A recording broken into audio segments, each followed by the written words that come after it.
रात के 11 बजे राहुल अपने कमरे में बैठा हुआ इंटरनेट चला रहा था। इस एआई के बारे में बहुत सुना है। आज मैं भी देखता हूँ कि इसमें ऐसा क्या खास है।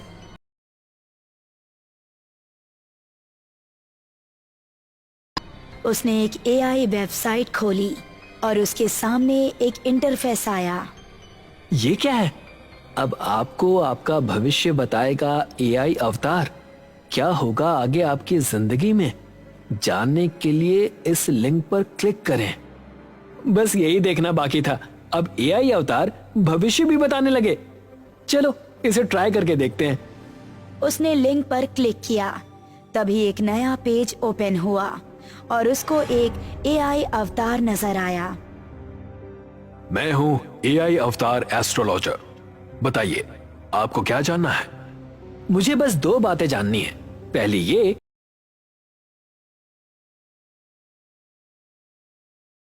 कि मेरी जॉब कब लगेगी, और दूसरा ये कि क्या फ्यूचर में रिया मेरी गर्लफ्रेंड बनेगी।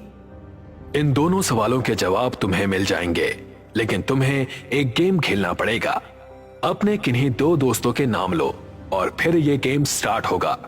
और हाँ, गेम एक बार स्टार्ट हुआ तो तुम एग्जिट नहीं कर सकते। ओके, मेरे एक दोस्त का नाम है मयंक और दूसरे का नितिन। ठीक है, कल शाम मयंक अपनी गर्लफ्रेंड के साथ मूवी देखने जाएगा और जब मूवी का 1 घंटा पूरा हो जाएगा तो मयंक की मौत हो जाएगी। ये सुनकर राहुल चौंक पड़ा। ये क्या बकवास है? यही गेम है। तुम्हें कल शाम अपने दोस्त मयंक के पास जाकर उसे इंटरवल होने से पहले हॉल से बाहर निकाल लेना है। अगर ऐसा नहीं किया तो उसकी मौत होना तय है। कल रात 10 बजे तुमसे फिर से मुलाकात होगी। ये कहते ही वो पेज अपने आप क्लोज हो गया। राहुल ने रिफ्रेश किया लेकिन दोबारा वो ओपन नहीं हुआ। बहुत ही घटिया स्पैम था। ऐसा कहकर उसने मोबाइल रखा और सो गया। अगली शाम जब ठीक 7 बजे थे तो राहुल एक शॉपिंग सेंटर में था। उसने देखा कि शेल्फ में रखी एक बुक के कवर पर वही एआई अवतार बना है। ये तो वही एआई अवतार है। राहुल उस बुक को उठाने ही वाला था कि तभी वो अवतार बोलने लगा। राहुल, तुम्हारे पास सिर्फ आधा घंटा है, बचा लो मयंक को। राहुल ये देखकर चौंक पड़ा और अपने कदम पीछे खींच लिए। उसकी सांसें तेज तेज चलने लगी। वो किताब अब नॉर्मल दिख रही थी और उस पर से वो अवतार भी गायब हो गया था। इस घटना ने राहुल को बुरी तरह से डरा दिया। वो मॉल से बाहर निकला और उसने मयंक को कॉल लगाया। मयंक, तू कहाँ है इस टाइम? फ्राइडे नाइट है यार, इसलिए मैं मेघना को अप्सरा सिनेमा में फिल्म दिखाने लाया हूँ, हॉन्टेड मैंशन।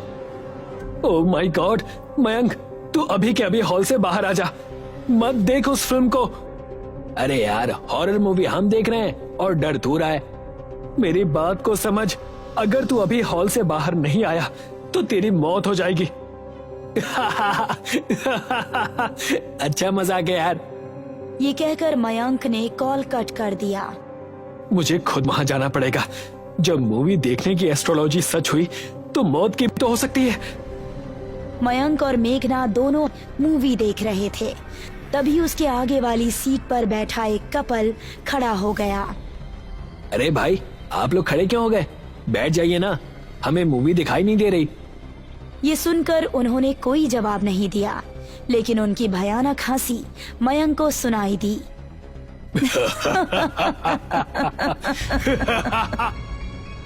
तभी उस लड़के और लड़की दोनों ने पीछे पलटकर मयंक को देखा। उन दोनों के चेहरे नीले पड़े हुए थे और आंखें लाल लाल चमक रही थी। वो मयंक को देखते हुए भयानक तरह से मुस्कुरा रहे थे और उनकी जुबान से खून टपक रहा था।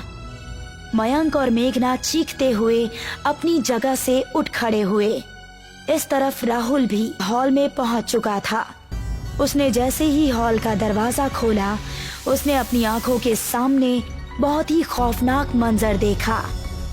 मयंक का बिना सिर का शरीर जमीन पर पड़ा था और मेघना उसकी लाश के पास रो रही थी।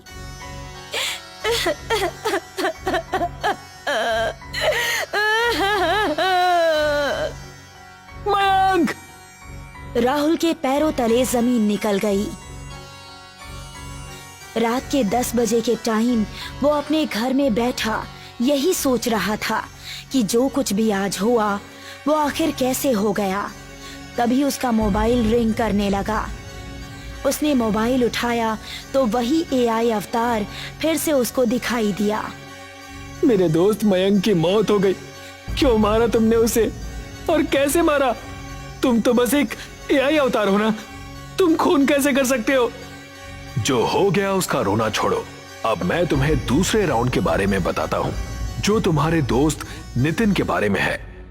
नहीं, मुझे कोई गेम नहीं खेलना। अब तुम एग्जिट नहीं कर सकते। ध्यान से सुनो। कल तुम्हारा दोस्त नितिन एक लड़की को प्रपोज करने वाला है। प्रपोज करने के 3 मिनट के अंदर ही वो मर जाएगा। तुम्हें उससे मिलकर उसे प्रपोज करने से रोकना है। और इस काम में अगर तुम मोबाइल यूज करोगे तो उसके साथ उसकी गर्लफ्रेंड भी मारी जाएगी। Get set go. ये कहने के बाद वो अवतार गायब हो गया। नितिन तो अब मुंबई में रहता है, वहां पहुंचने में मुझे 14 घंटे लगेंगे। राहुल ने उसी टाइम कार निकाली और मुंबई की तरफ रवाना हो गया। नॉन स्टॉप 12 घंटे ड्राइव करने के बाद वो सुबह 10:30 बजे मुंबई पहुंच गया। उम्मीद करता हूं कि वो घर पर ही हो। उसने डोरबेल बजाई तो एक लड़की ने दरवाजा खोला। अरे राहुल भैया, आप आइए, अंदर आइए। नताशा, नितिन कहाँ है? मुझे उससे जरूरी बात करनी है। नितिन भैया तो आज सुबह ही कहीं चले गए। आप अंदर आइए, मैं उनको कॉल करती हूँ। नहीं नहीं, कॉल मत करना। मुझे अंदाजे से बताओ कि वो कहाँ जा सकता है। आपका माइंड बहुत डिस्टर्ब लग रहा है। उनसे मिलना भी चाहते हैं और कॉल करने के लिए भी मना कर रहे हैं। अब मैं तुम्हें कैसे समझाऊं कि मैं मोबाइल यूज नहीं कर सकता उस तक पहुंचने के लिए?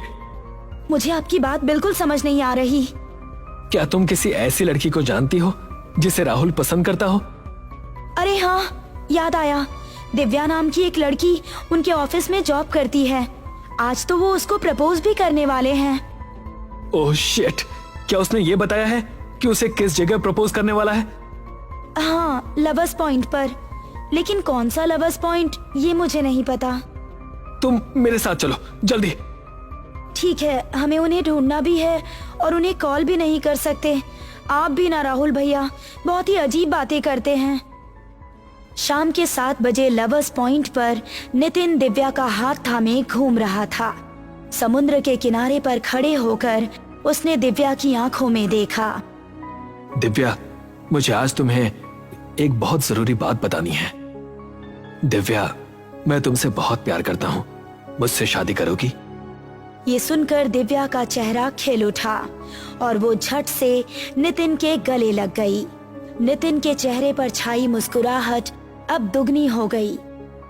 थैंक यू दिव्या, तुम देखना, मैं तुम्हें किसी चीज की कोई कमी नहीं होने दूंगा। तभी समुद्र के अंदर से एक बहुत ही भयानक हैवान निकल कर आया। उसका पूरा शरीर लाल था और सिर पर 2 सींग थे और आंखें सफेद थी। उसने नितिन की गर्दन पकड़ ली। नितिन उस हैवान को फटी आंखों से देखने लगा। वो हैवान उसको एक ही झटके में वापस समुद्र की गहराई में ले गया। नितिन! नितिन! तभी राहुल और नताशा भी वहां पहुंच गए। दिव्या, तुम रो क्यों रही हो? भैया कहाँ है? एक हैवान समुद्र से निकला और नितिन को अपने साथ पानी में ले गया। ये कैसे हो सकता है? तभी नितिन का कटा सिर समुद्र से उछलता हुआ बाहर निकला और तीनों के कदमों में आ गिरा। नहीं! तभी राहुल का मोबाइल बजने लगा और फिर से उसको वही एआई अवतार नजर आया। राहुल, तुम तो इस राउंड में भी फेल हो गए, लेकिन कोई बात नहीं। अब तुम बस एक कदम की दूरी पर हो। ध्यान से सुनो। प्लीज रोक दो इसे, अब मैं और जाने जाती हुई नहीं देख सकता। तुमने इस गेम को शुरू किया है और तुम्हें अपनी जान बचाने का एक मौका जरूर मिलेगा। अब ध्यान से सुनो, कल रात 9 बजे तुम्हारे सामने जो भी इंसान आएगा